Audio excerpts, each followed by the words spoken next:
He's got the ball to shape a little bit through the course of the series. I'm sure South Africa would have discussed the length, what line and what length to bowl on a surface like this. And I think it has to be that test match length, where you engage the slip bottom more than the short cover or short mid-wicket. Can Siam stop himself from playing that full-blooded cover drive? He'll be going against his instincts, that's for sure, and well advised to on a day like today, on a pitch like this one. Yeah, I think it's important for South African bowlers to try and make the Pakistan batters hit over their heads. And with that test match length, it is a slightly fuller, but with the extra bounce at the wonders, you want to entice a batter to look to go over the top, and that's where you get your wickets, you find your edges, you get the balls that splice off, and then you get the ones that go straight up. So with that slightly fuller length and a little bit of shape, you want to be tempting the batters. Like that, Chris? No, not bad, Marco. Not bad. But it's such a good start. When you've got the ball swinging, you have to get it up there and force the batters to play. Just outside half. The form that Saim Ayub is in at the moment, he's not going to look to miss out on anything. Good piece of work from Bjorn Fontaine. Very good in that region. The other thing that Pakistan must need to understand and learn is that you can't break your wrist on a surface like this, because that's the subcontinent way of playing that middle and leg stump line. An outswinger on that line, and you're straight away looking to play that mid-wicket sort of tap.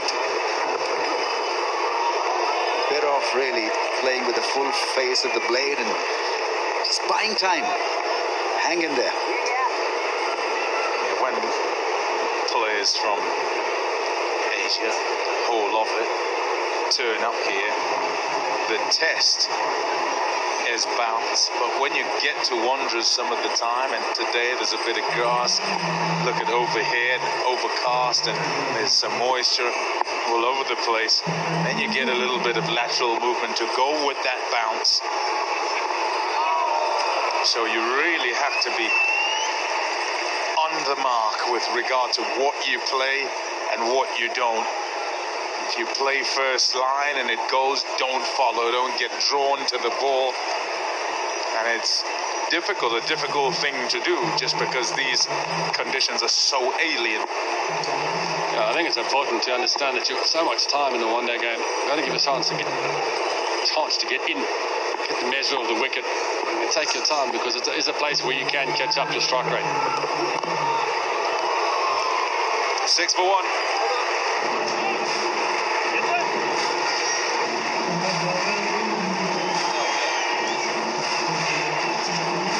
Broken finger.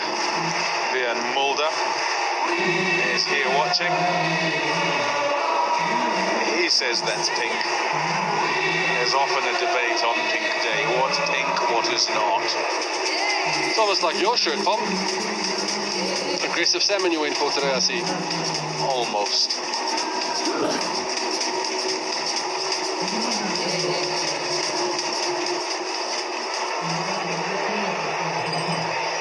Here's Kagiso Rabada. 2 slips to the lefty.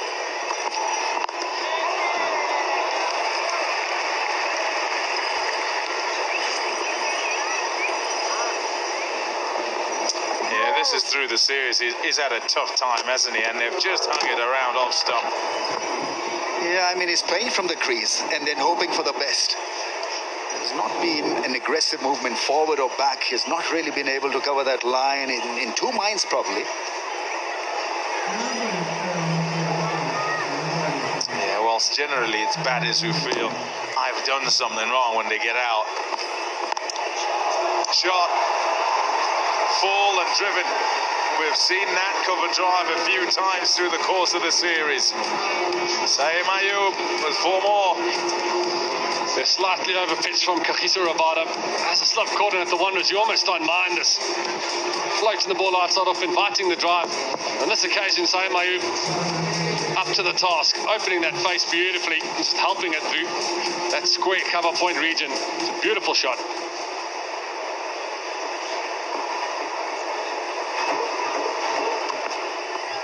And then and just pulling it back. That's what he's looking for. Want to make sure that batter has to play. I think for the first 5 or 6 overs, leaving the ball becomes your best shot. And so in two minds there. But he's not going to stop himself because that cover drive had a big whine and flourish. He's not going to tap the ball and play with soft hands. Nah.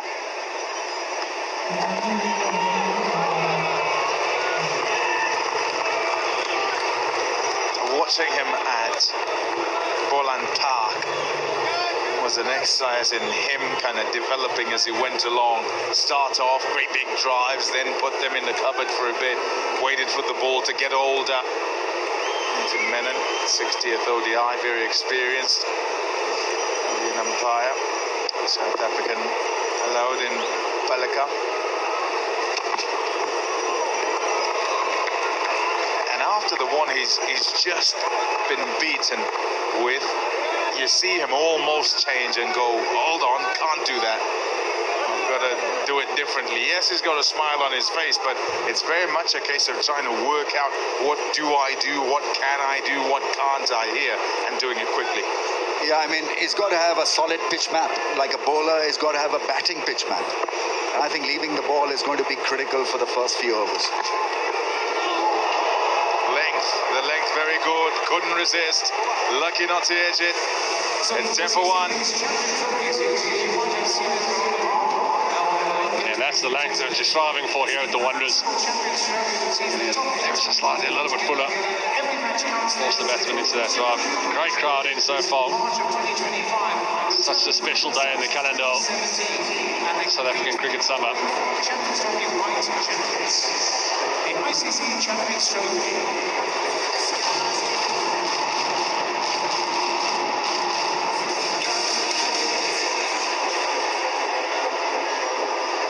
A smattering of fans.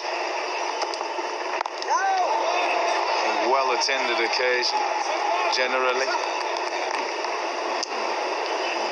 It's a case very much of the weather probably deterring some who are in the area, unsure of whether it would be dry all the way through or not, and so not necessarily braving it. These who are here have done so. And they're going to have to go through this, I think, through the course of this game, where the covers would be on and off. While the players off the field, so intermittent play.